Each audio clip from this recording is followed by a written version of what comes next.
Alright, if every branch of the military was a hard liquor, here we go. Starting off with the Army. The Army is without a doubt Jack Daniels.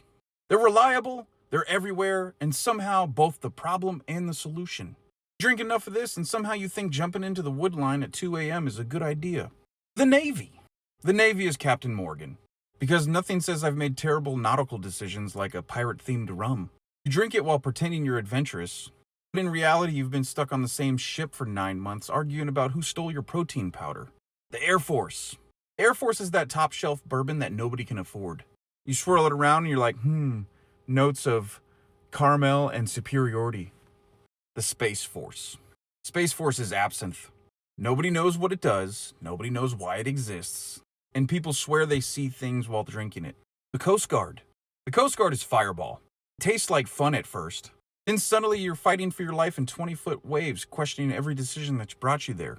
Also, it constantly has to remind people that it's real alcohol. The National Guard, Air and Army, they're all some type of moonshine. Homemade, questionable, may or may not blind you.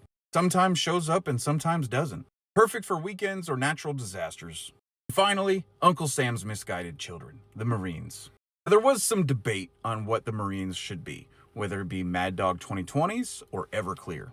I'm going with Everclear on this one. This isn't a drink, it's more of a dare.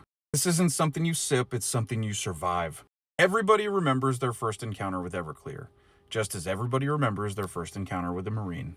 That wraps it up for this series. I really appreciate your guys' funny comments, your support, and follows due to these videos. Now it's time we get back to being a little bit more serious, and if you have any questions, comments, or anything that you generally just want to know about the Marine Corps, don't be afraid to drop it in the comments. Until then, I'll see you later.